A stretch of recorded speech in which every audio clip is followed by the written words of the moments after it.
প্রিয় শিক্ষার্থী, আশা করি সবাই তোমরা ভালো আছো। অনলাইন ক্লাসে সবাইকে স্বাগতম। আজকে উচ্চ মাধ্যমিক পর্যায়ের পদার্থবিজ্ঞান দ্বিতীয় পত্রের তাপগতিবিদ্যা অধ্যায়ে নিয়ে আমরা কিছু সময় কাটাবো। আজকে আমাদের অনলাইন তৃতীয় ক্লাস। শিক্ষার্থীরা আসো, আজকে আমরা কি কি শিখব। বোর্ডের দিকে তোমরা খেয়াল করো। শিক্ষণফল হলো তাপগতিবিদ্যার প্রথম সূত্র ব্যাখ্যাপূর্বক দ্বিতীয় সূত্র ব্যাখ্যা করতে পারবে। দ্বিতীয় সূত্রের আলোকে তাপ ইঞ্জিন ও রেফ্রিজারেটর ব্যাখ্যা করতে পারবে। 3 নম্বর পয়েন্ট হচ্ছে আদর্শ তাপ ইঞ্জিন দ্বারা তাপশক্তিকে শতভাগ কাজে রূপান্তর সম্ভব কিনা তা ব্যাখ্যা করতে পারবে। এরপর 4 নম্বর পয়েন্ট হচ্ছে প্রত্যাবর্তী ও অপ্রত্যাবর্তী প্রক্রিয়া বলতে কি বুঝো তা জানতে পারবে। এবং শেষ পয়েন্টটি আছে এন্ট্রপি কি তা ব্যাখ্যা করতে পারবে। তাহলে শিক্ষার্থীরা আসো, আমরা পূর্ববর্তী দুটি ক্লাসের আলোকে আজকে আমরা পুনরায় তাপ গতিবিদ্যার প্রথম সূত্রটি নিয়ে কিছু আলোকপাত করা যাক। প্রথম সূত্রে আমাদের ধারণা দিয়েছিল যখন কোনো কাজ সম্পূর্ণরূপে তাপে অথবা তাপ সম্পূর্ণরূপে কাজে রূপান্তরিত হয় তখন তাপ ও কাজ পরস্পর সমানুপাতিক। এখানে তাপকে প্রাধান্য দেওয়া হয়েছিল। শিক্ষার্থীরা তোমরা জানো এই পৃথিবীতে শক্তির রূপ হচ্ছে 9টি। বোর্ডের দিকে খেয়াল করো, তোমরা দেখতে পাবে শক্তির রূপ হচ্ছে 9টি। আলোক শক্তি, শব্দ শক্তি, তড়িৎ শক্তি, চুম্বক শক্তি, রাসায়নিক শক্তি, যান্ত্রিক শক্তি, নিউক্লিয় শক্তি, সৌরশক্তি এবং নবম পয়েন্টটা রাখছি হচ্ছে তাপ শক্তি। তাহলে তাপগতিবিদ্যা প্রথম সূত্রে কি বলা হলো? যখন কোনো কাজ সম্পূর্ণরূপে যখন কোনো তাপ সম্পূর্ণরূপে কাজে অথবা কাজ সম্পূর্ণরূপে তাপে রূপান্তরিত হয়, অর্থাৎ একটা শক্তি আর একটা শক্তিতে সম্পূর্ণরূপে রূপান্তরিত হয়, তখন তাপ ও কাজ পরস্পর সমানুপাতিক। কিন্তু বাস্তবিক পক্ষে এই 8 প্রকার শক্তি অর্থাৎ আলোক শক্তি, শব্দ শক্তি, তড়িৎ শক্তি, চুম্বক শক্তি, রাসায়নিক শক্তি, যান্ত্রিক শক্তি, নিউক্লিয় শক্তি এবং সৌরশক্তি এর অধিকাংশ শক্তি আপনা আপনি স্বতঃস্ফূর্তভাবে তাপশক্তিতে রূপান্তরিত হয়, কিন্তু স্বতঃস্ফূর্তভাবে তাপশক্তি অন্য শক্তিতে রূপান্তরিত হয় না। সাদি কার্নো সর্বপ্রথম বিভিন্নভাবে গবেষণা করে তিনি স্থির সিদ্ধান্তে আসলেন যে ইঞ্জিন ছাড়া তাপশক্তিকে রূপান্তর সম্ভব না, অর্থাৎ অন্য শক্তিতে রূপান্তর সম্ভব না।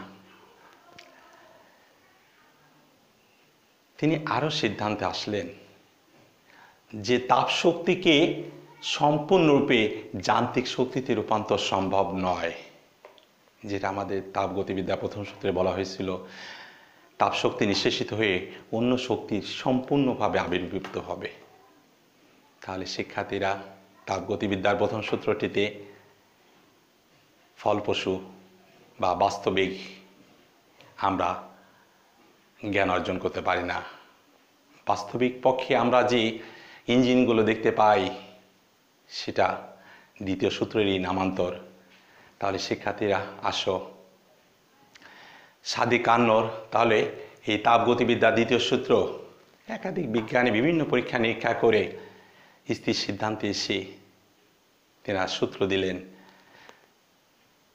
এর মধ্যে উল্লেখযোগ্য সাদি কার্নো, প্লাঙ্ক, ক্লোসিয়াস, কেলভিন প্রমুখ বিজ্ঞানী। তাহলে সাদি কার্নো তিনি কি বললেন? তিনি বললেন একটি নির্দিষ্ট পরিমাণ তাপশক্তিকে সম্পূর্ণরূপে যান্ত্রিক শক্তিতে রূপান্তর সম্ভব, এরূপ ইঞ্জিন তৈরি করা সম্ভব নয়। তারপর বিজ্ঞানী প্লাঙ্ক তিনি বললেন এমন কোনো ইঞ্জিন তৈরি করা সম্ভব নয় যেটা কোনো বস্তু থেকে তাপশক্তি গ্রহণ করে অবিরামভাবে কাজে রূপান্তরিত করবে অথচ পরিবেশের কোনো পরিবর্তন হবে না।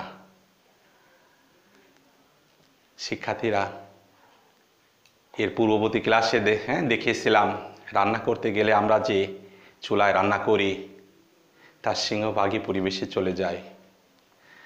মাত্র 25 থেকে 30% শক্তি আমরা কাজে রূপান্তরিত করতে পারি, অর্থাৎ রান্নার কাজে ব্যয় হয়, এবং বাকি শক্তিটা বাইরের পরিবেশে চলে যায়।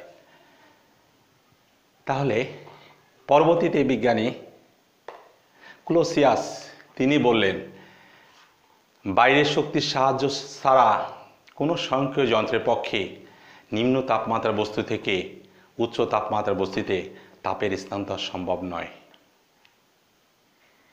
খুব চমৎকার কথা। অর্থাৎ উচ্চ তাপমাত্রার বস্তু থেকে আপনি নিম্ন তাপমাত্রার বস্তুতে তাপ ধাবিত হয়, কিন্তু নিম্ন তাপমাত্রার বস্তু থেকে উচ্চ তাপমাত্রার বস্তুতে তাপ ধাবিত হয় না। তাহলে আমরা শিক্ষার্থীরা প্রত্যেকের বাড়িতে আমাদের রেফ্রিজারেটর অর্থাৎ ফ্রিজ আছে, আমরা খাবারকে সংরক্ষিত রাখি। তাহলে বাইরের পরিবেশ হচ্ছে উত্তপ্ত আর ভিতরের পরিবেশ শীতল, তাহলে শীতল থেকে আরও শীতল করে আমাদের বস্তুগুলোকে শীতল করে। তাহলে ওই জায়গাটাই হচ্ছে যন্ত্রের প্রয়োজন। শীতল বস্তুকে আরও শীতল এবং উত্তপ্ত বস্তুতে সেই শীতল থেকে তাপ গ্রহণ করে অধিক উচ্চতায় ছেড়ে দেওয়া, এটি আপনা আপনি সম্ভব নয়, যন্ত্রের প্রয়োজন। তাহলে শিক্ষার্থীরা, আমরা এই সিদ্ধান্তে আসলাম যে অন্য শক্তি থেকে তাপশক্তি আপনা আপনি সম্ভব, কিন্তু তাপশক্তি থেকে অন্য শক্তিতে আপনা আপনি রূপান্তর সম্ভব নয়, এখানে যন্ত্রের প্রয়োজন। তাহলে যে যন্ত্রের মাধ্যমে আমরা তাপশক্তিকে যান্ত্রিক শক্তিতে রূপান্তর করতে পারি, তাপশক্তিকে যান্ত্রিক শক্তিতে রূপান্তর করতে পারি, তাকে তাপীয় ইঞ্জিন বলে। তাহলে শিক্ষার্থীরা, আমরা 2 নম্বর পয়েন্ট ছিল হচ্ছে দ্বিতীয় সূত্রের আলোকে তাপ ইঞ্জিন ও রেফ্রিজারেটর ব্যাখ্যা করতে পারবে। তাহলে আমরা এখানে দুটো যন্ত্রের অবতারণা শিখলাম। তাহলে আমরা এই সিদ্ধান্তে আসলাম প্রথম সূত্রর কিছু ব্যর্থতার, যেটা বাস্তবিক পক্ষে ঘটে না, তারই আলোকে, তারই ধারাবাহিকতা দ্বিতীয় সূত্রের অবতারণা এবং দ্বিতীয় সূত্রেরই বাস্তবিক প্রয়োগ আমরা চারিদিকে দেখতে পাই। তাহলে আমরা শিখলাম তাপশক্তিকে অন্য শক্তিতে রূপান্তর করার জন্য যন্ত্রের প্রয়োজন। তাহলে শিক্ষার্থীরা, আমরা 2 ধরনের যন্ত্র পাচ্ছি, একটা হচ্ছে তাপ ইঞ্জিন আর একটা হচ্ছে রেফ্রিজারেটর। এই তাপ ইঞ্জিনটা কোথায় ব্যবহৃত হয়, তারপর শিক্ষার্থীরা আমরা আসি বাস্তবিক জীবনে কোথায় তাপ ইঞ্জিন আমরা দেখতে পাই। বাস, ট্রাক, স্টিমার, উড়োজাহাজ, প্রত্যেকটা যন্ত্রে এই তাপ ইঞ্জিন ব্যবহৃত হচ্ছে। তাহলে শিক্ষার্থীরা, তাপ ইঞ্জিন কি?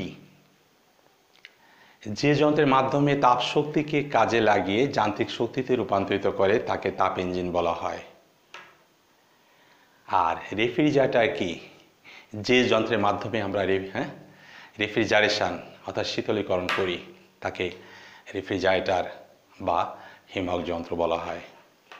আমাদের সুপরিচিত যন্ত্র, আমরা যেটাকে রেফ্রিজারেটর বিভিন্ন পাঠ্যপুস্তকে পাই, সেটা আমরা ফ্রিজ হিসাবে জানি। তাহলে শিক্ষার্থীরা, তাপ ইঞ্জিন এবং রেফ্রিজারেটর সেখানে কিভাবে কাজ করে? তাহলে শিক্ষার্থীরা, তোমাদের শিখেছিলাম সিস্টেম কি, যে অংশে কাজ সম্পাদিত হয় আমরা ওই অংশটাকে আলোচনা আনি এবং যে অংশ দিয়ে কাজ করা হয় সেটাও আলোচনা আনি। তাহলে যে অংশগুলো আলোচনা আনি, পরীক্ষা নিরীক্ষার জন্য যে অংশ নির্বাচিত হয় সেটি হচ্ছে সিস্টেম, আর সিস্টেমের বাইরের অংশটা হচ্ছে পরিবেশ।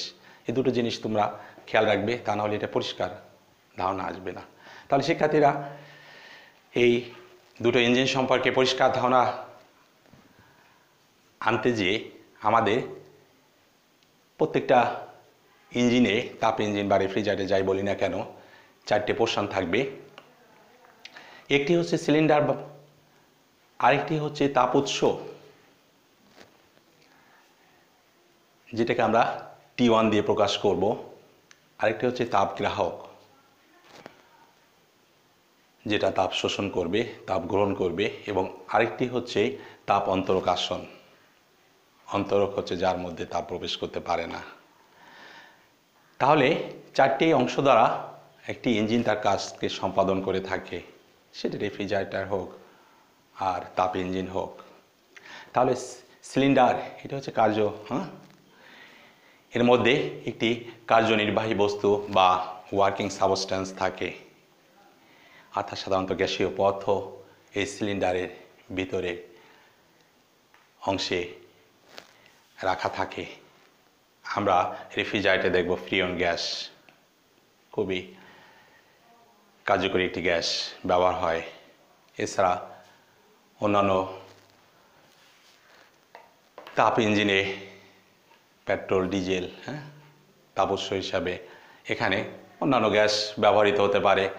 তাহলে এখানে তাপ উৎসকে T1 দ্বারা, এখানে আরেকটু শিক্ষার্থীরা খেয়াল করো যে সিলিন্ডার তিনটে পোর্শন, তিনটে অংশই হচ্ছে অন্তরক পদার্থ দ্বারা তৈরি এবং নিচের অংশটি হচ্ছে তাপ পরিবাহক পদার্থ দ্বারা তৈরি। তোমার তাপ উৎস একই অবস্থা, একটি হচ্ছে তাপ পরিবাহী অংশ থাকে আর তিনটে অংশ হচ্ছে অন্তরক পদার্থ দ্বারা তৈরি করা হয়। তাপ গ্রাহকের একই অবস্থা, কিন্তু তাপ অন্তরক হচ্ছে বাইরে থেকে তাপ ভিতরে বা ভিতরে থেকে তাপ বাইরে আদান প্রদান হয় না। তাহলে এই চারটি পোর্শন দ্বারাই হচ্ছে একটি তাপ ইঞ্জিন তার কাজকে সম্পাদন করে থাকে। তাহলে আমরা তাপ ইঞ্জিন কাজটা কি? তাপ ইঞ্জিন হচ্ছে, এখানে খেয়াল করো শিক্ষার্থীরা, তাপ ইঞ্জিন এখানে তাপ উৎসকে T1 এবং তাপ গ্রাহককে T2 দ্বারা ইন্ডিকেট করা হয়েছে। সেখানে T1 গ্রেটার দ্যান T2, অর্থাৎ তাপ উৎসের তাপমাত্রা অধিক এবং তাপ গ্রাহকের তাপমাত্রা খুবই কম। তাহলে তাপ ইঞ্জিন উচ্চ তাপমাত্রা তাপ উৎস থেকে তাপ গ্রহণ করে কিছু অংশ কাজে রূপান্তরিত করে এবং বাকি অংশ তাপ গ্রাহকে বর্জন করে। এটি ছিল হচ্ছে তাপ ইঞ্জিনের মূল কাজ। তাহলে শিক্ষার্থীরা, আমরা যদি দেখি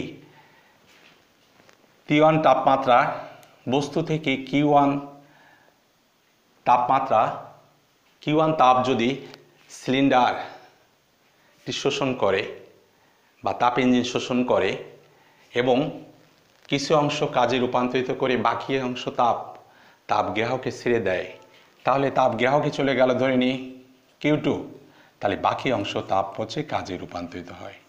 তাহলে এটি হচ্ছে আমাদের সম্পাদিত কাজের পরিমাণ। তাহলে আমরা ইনপুটে দিলাম কি, অর্থাৎ তাপ ইঞ্জিনটা কি তাপ গ্রহণ করলো?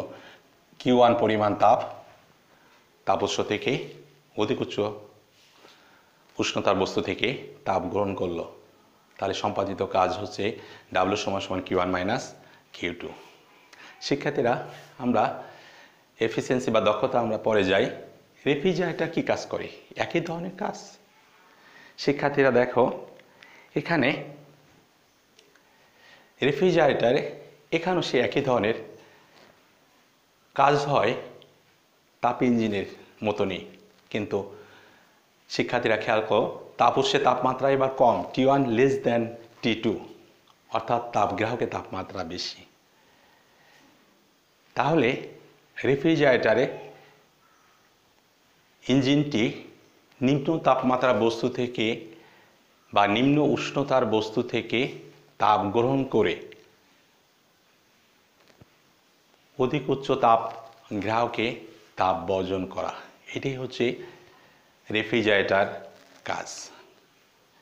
তাহলে শিক্ষার্থীরা, রেফ্রিজারেটরের কাজ আর তাপ ইঞ্জিনের কাজ সম্পূর্ণ বিপরীত। এখানে আরও আমরা শিখতে পারি, তাপ ইঞ্জিনে সিস্টেম দ্বারা কাজটি সম্পাদিত হয় আর রেফ্রিজারেটরে সিস্টেমের উপর কাজ সম্পাদিত হয়। এইটুকু তোমরা শিখে রাখবে। এখন দুটোই ইঞ্জিন, তাপ ইঞ্জিন এবং রেফ্রিজারেটর দুটোই ইঞ্জিন। তাহলে যে যন্ত্র উৎস থেকে তাপ গ্রহণ করে যত কাজে রূপান্তরিত করতে পারবে, ওই ইঞ্জিনের দক্ষতা তত বেশি হবে। তাহলে শিক্ষার্থীরা, দক্ষতা কি? এফিসিয়েন্সি বা দক্ষতাকে আমরা ইটা দ্বারা প্রকাশ করব। তাহলে ইটা হচ্ছে ইঞ্জিন কর্তৃক তাপ উৎস থেকে সম্পাদিত কাজের পরিমাণ এবং ইঞ্জিন কর্তৃক শোষিত তাপের পরিমাণ। তাহলে ইঞ্জিন কর্তৃক শোষিত তাপ হচ্ছে Q1, তাহলে Q1, তাহলে ডাব্লিউ ছিল Q1 minus Q2 by Q1 is equal to Q1 by Q1 মানে 1 মাইনাস Q2 বাই Q1। এটিকে আমরা শিক্ষার্থীরা পার্সেন্টেজ হিসাবে, শতকরা হিসাবে আমরা প্রকাশ করতে পারি। এখানে আর একটা সম্পর্ক তোমরা পাবে। তাহলে ইঞ্জিনের দক্ষতা একটা আমরা ইকুয়েশন শিখে গেলাম। এই দক্ষতা ইকুয়েশনটি আমরা মনে রাখবো, অসংখ্য অঙ্কে আমাদের কাজে লাগবে। এবার শিক্ষার্থীরা, এখানে ইঞ্জিন কর্তৃক তাপ উৎস থেকে গৃহীত বা ইঞ্জিন কর্তৃক তাপ বর্জিত তাপ ইঞ্জিনের সংস্পর্শে থাকা তাপ উৎসের তাপমাত্রা বা তাপ গ্রাহকের তাপমাত্রার সমানুপাতিক, অর্থাৎ Q1 বাই T1 সমান Q2 by T2। Therefore Q2 by Q1 is equal to T2 by T1। Therefore ইটা is equal to, তাহলে আমরা আরেকটা ইকুয়েশন লিখতে পারি 1 মাইনাস Q2 বাই Q1 এর পরিবর্তে আমরা T2 বাই T1 ইন্টু 100%। তাহলে আমরা তাপমাত্রার সঙ্গে দক্ষতার রিলেশন অথবা তাপের সঙ্গে দক্ষতার রিলেশন আমরা দেখাতে পারি। তাহলে শিক্ষার্থীরা, আমরা দক্ষতা একটা ইকুয়েশন শিখে গেলাম। তোমরা খেয়াল রাখবে, এই ইঞ্জিন কর্তৃক কতটুকু ইনপুট কর্তৃক গৃহীত তাপশক্তি কাজে রূপান্তরিত করতে পারবে। পরীক্ষা করে দেখা গেছে 20 থেকে 25% মাত্র তাপশক্তি কাজে রূপান্তরিত করতে পারবে। সর্বোচ্চ 50% পর্যন্ত জানা যায় 50% শক্তি কাজে রূপান্তরিত করতে পারবে। তাহলে পরিপূর্ণ কাজে রূপান্তর করতে পারে না। তাহলে আমরা দুটো ইঞ্জিন আমরা, অর্থাৎ তাপ ইঞ্জিন এবং রেফ্রিজারেটর আমরা শিখলাম। শিক্ষার্থীরা, এখানে আদর্শ তাপ ইঞ্জিন দ্বারা তাপশক্তিকে শতভাগ কাজে রূপান্তর করা সম্ভব কিনা। আদর্শ তাপ ইঞ্জিন মূলত কি? যে ইঞ্জিন গৃহীত তাপশক্তি সম্পূর্ণ কাজে রূপান্তরিত করতে পারবে। সর্বপ্রথম সাদি কানো দোষ ত্রুটি মুক্ত একটি তাপ ইঞ্জিনের ধারণা দিলেন, যেটা তাত্ত্বিক ধারণা মাত্র। সেই ইঞ্জিনকে সাদি কানো নাম অনুসারে কানো ইঞ্জিন বলা হয়। সাদি কানোর নাম অনুসারে ইঞ্জিনটিকে কানো ইঞ্জিন বলা হয়। এই কানো ইঞ্জিনকে ধরা হয় শতভাগ তাপশক্তি কাজে রূপান্তর করতে পারে, কিন্তু বাস্তবিক পক্ষে তা সম্ভব নয়। শিক্ষার্থীরা, আসো আমরা একটু দেখি। তাহলে আমাদের 3 নম্বর পয়েন্ট ছিল আদর্শ তাপ ইঞ্জিন দ্বারা। তাহলে আদর্শ তাপ ইঞ্জিন বলার সঙ্গে সঙ্গে আমরা সাদি কানোর ইঞ্জিনটি আমরা মনে রাখব। শিক্ষার্থীরা, সাদি কানোর তাপ ইঞ্জিনটা 4টে চক্রে সম্পাদিত হয়। তোমরা দেখে নেবে, তোমরা বুঝতে পারবে। সাদি কানোর এখানে একটি চিত্র দেখছো, এখানে 4টি ধাপে সম্পন্ন হয়। প্রথম ধাপে হচ্ছে সমষ্ণ প্রসারণ ঘটে, দ্বিতীয় ধাপে রুদ্ধতাপীয় প্রসারণ, সমষ্ণ প্রক্রিয়া, রুদ্ধতাপীয় প্রক্রিয়া তোমরা শিখছিলে। সমষ্ণ প্রক্রিয়া কি? যে তাপগতি প্রক্রিয়ায় তাপমাত্রা স্থির থাকে তাকে সমষ্ণ প্রক্রিয়া। যে তাপগতি প্রক্রিয়ায় বাইরে থেকে তাপ কোনো সিস্টেমে ভিতরে বা ভিতরে থেকে তাপ বাইরে আদান প্রদান হয় না, তাকে রুদ্ধতাপীয় প্রক্রিয়া বলে। তাহলে কানো চক্রের এরকম একটি চক্র তোমরা দেখতে পাবে। এর উপর অসংখ্য অঙ্ক আছে, সেক্ষেত্রে আমরা শিখব এর পরে অঙ্ক পরবর্তী ক্লাসে, আশা রাখি। তাহলে এখানে 4টি চক্রে তোমরা দেখে নিবে। সমষ্ণ প্রসারণ, রুদ্ধতাপীয় প্রসারণ, সমষ্ণ সংকোচন এবং রুদ্ধতাপীয় সংকোচন, এরকম 4টি ধাপ অতিক্রম করে তার প্রাথমিক অবস্থায় চলে আসে এবং শতভাগ কাজ সম্পাদিত হয়। তাহলে বাস্তবিক পক্ষে শতভাগ কাজ পাওয়া যায় না। দেখি যায় কি না শিক্ষার্থীরা, তাহলে আসো আমরা জেনে নিই।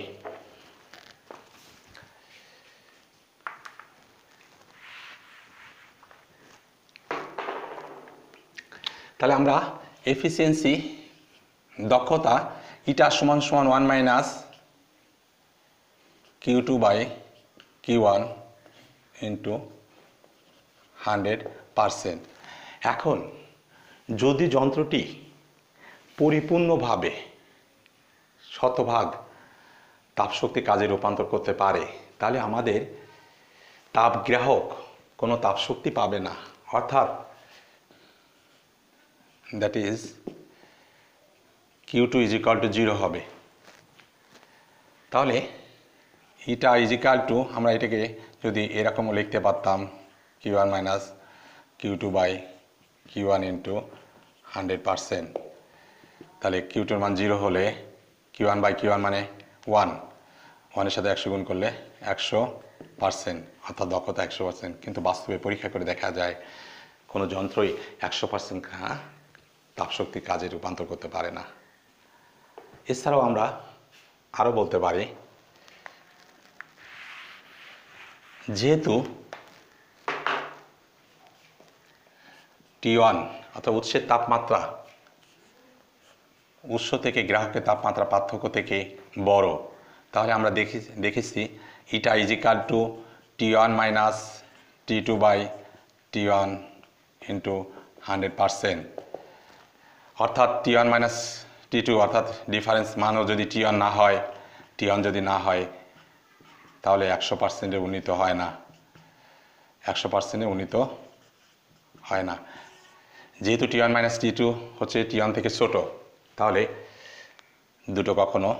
এই দুটো কখনো সেম হয় না, তাহলে শতভাগ কাজ পাওয়া সম্ভব না।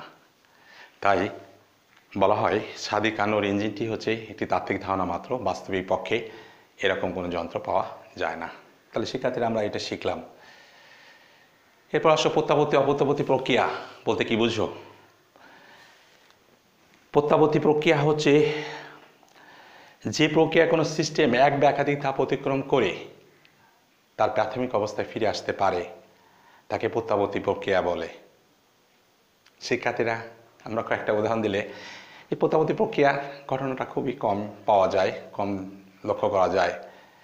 যেমন আমরা এখনও বরফকে যদি আমরা রেখে দিই, তাহলে পানিতে পরিণত হয়ে যাবে, এবং সেই পানিকে যদি আবার শীতল করি তাহলে বরফে পরিণত হয়ে যাবে।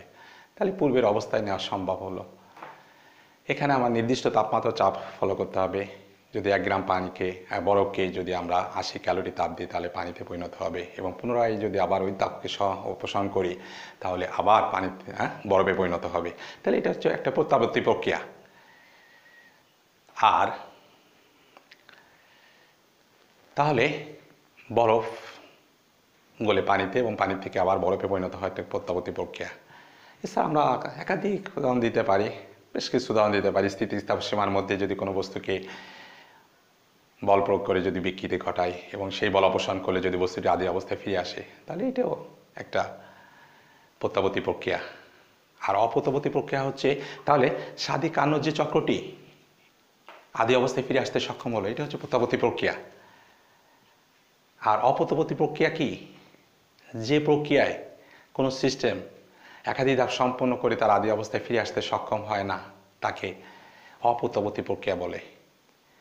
ঘর্ষণ একটি অপ্রত্যাবর্তী প্রক্রিয়া। ঘর্ষণের ফলে ঘর্ষণে বৃদ্ধি কাজ সম্পাদিত হয়, সে কাজের ফলে তাপ সৃষ্টি হয়, ওই তাপকে আর কাজে রূপান্তর করা সম্ভব হয় না। তাই ঘর্ষণ একটি অপ্রত্যাবর্তী প্রক্রিয়া। এভাবে তোমরা শিক্ষার্থীরা একাধিক উদাহরণ শিখবে। তাহলে প্রত্যাবর্তী এবং অপ্রত্যাবর্তী প্রক্রিয়া আমরা শিখলাম। এরপর শিক্ষার্থীরা আমরা পঞ্চম পয়েন্ট হচ্ছে এন্ট্রপি কি তা ব্যাখ্যা করতে পারবে। এন্ট্রপি কি? এন্ট্রপির আবেদনিক অর্থ হচ্ছে বিশৃঙ্খলা। তোমরা এই ক্লাসে বসে আসছো, অনলাইন ক্লাসে বসে আসছো সুশৃঙ্খলভাবে, কিন্তু যখন তোমাদের এই ক্লাসটি শেষ হবে তাহলে তোমরা হুড়মুড় করে বাইরে বের হবে। ধরে নাও সেনাবাহিনীর এক দল নাবিক প্রশিক্ষণ নিচ্ছে, সুন্দরভাবে সুশৃঙ্খলভাবে বসে আছে, কিন্তু যখন দেখা যাচ্ছে যে মিটিংটা শেষ হবে, তাদের ট্রেনিংটা শেষ হবে, তখন এলোমেলোভাবে ছোটাছুটি করে তাদের নিজ নিজ গন্তব্যস্থানে যাবে। তখন কি বিশৃঙ্খল পরিবেশ সৃষ্টি হবে। তাহলে এন্ট্রপি হচ্ছে বিশৃঙ্খলা। অর্থাৎ তোমরা গ্রিন হাউস ইফেক্ট শিখছো, অর্থাৎ পৃথিবীর তাপমাত্রা বাড়ছে, তাহলে তার স্বাভাবিক অবস্থা অর্থাৎ ভারসাম্য হারিয়ে ফেলছে।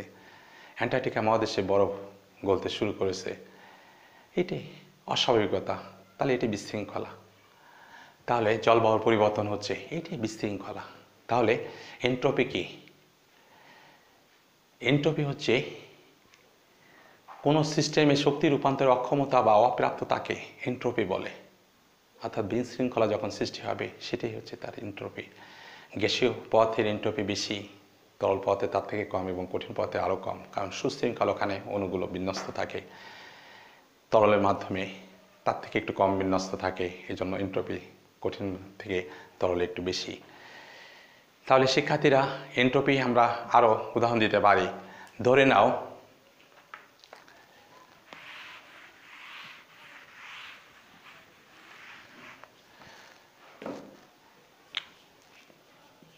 দশ গ্রাম পানি 30 ডিগ্রি সেলসিয়াস আছে এবং আবার 10 গ্রাম পানি অন্য একটি পাত্রে 70 ডিগ্রি সেলসিয়াসে আছে। এই দুটো পাত্রকে যখন আমরা পাত্রে পানিকে একত্রিত করব, তখন উত্তপ্ত পানিটা তাপ হারাবে এবং শীতল পানিটা তাপ গ্রহণ করে একটা মিশ্রণে তাপমাত্রা একটা নির্দিষ্ট পরিমাণ তাপমাত্রায় চলে আসবে 50 ডিগ্রি সেলসিয়াস। 50 ডিগ্রি সেলসিয়াস তাপমাত্রায় পৌঁছা মাত্র কোনো উত্তপ্ত পানি আর শীতল পানি একই তাপমাত্রায় চলে আসলে কোনো পানি আর তাপ গ্রহণ বা বর্জন করবে না, অর্থাৎ ইকুইলিব্রিয়াম পজিশন বা সাম্যাবস্থায় চলে আসবে। শিক্ষার্থীরা, এখানে 50 ডিগ্রি সেলসিয়াস তাপমাত্রা মানে অনেক তাপমাত্রা। কই, এই তাপমাত্রা দিয়ে আমরা কোনো কাজ করতে পারি না। তাহলে যে তাপমাত্রা কাজে রূপান্তর করা সম্ভব নয়, সেটি হচ্ছে এন্ট্রপি। পৃথিবীতে দিন দিন এন্ট্রপির পরিমাণ বাড়ছে, অর্থাৎ ইকুইলিব্রিয়াম পজিশন। এন্ট্রপি, শিক্ষার্থীরা খেয়াল করবে যে পৃথিবীটা একটা সুশৃঙ্খল পরিবেশে আছে। এই আলোক শক্তি, অর্থাৎ কোনো বস্তুতে একটা সূর্য তার অফুরন্ত শক্তি, সেখানে তৈরি হচ্ছে হাইড্রোজেন থেকে হিলিয়াম, হিলিয়াম থেকে শক্তি তৈরি হচ্ছে, শব্দ শক্তি, তা তৈরি শক্তি, প্রত্যেকটা শক্তি একটা নির্দিষ্ট সুশৃঙ্খলে আছে। কিন্তু যখনই আমরা পরিবর্তন এক শক্তি থেকে আরেক শক্তিতে কনভার্ট করতে যাচ্ছি, রূপান্তর করতে যাচ্ছি, তখনই পরিপূর্ণ, যেহেতু আমরা শতভাগ এক শক্তি থেকে আরেক শক্তিতে উন্নীত করতে পারছি না, তাহলে বাকিটুকু কোথায় যাচ্ছে? ওইটি হচ্ছে এন্ট্রপি। তাহলে শিক্ষার্থীরা, আমরা যে শক্তিটা কাজে রূপান্তর করতে পারছি না, ওইটি হচ্ছে এন্ট্রপি। তাহলে দিন দিন এন্ট্রপির পরিমাণ বাড়ছে এবং একসময় তাপীয় মৃত্যু ঘটবে, আর তাপীয় মৃত্যু ঘটা মানেই ধ্বংস অবশ্যম্ভাবী। তাহলে শিক্ষার্থীরা, এই টপিকসগুলো তোমরা আয়ত্ত করতে থাকো। কোনো বিষয়ে যদি জানতে চাও তাহলে কমেন্ট বক্সে জানাবে অথবা আমার সঙ্গে যোগাযোগ করবে। তোমরা এই কোভিড-19 এই মহাবিপদের সময় তোমরা নিরাপদে থাকো, সুস্থ থাকো, এই আশা রেখে আল্লাহ হাফেজ।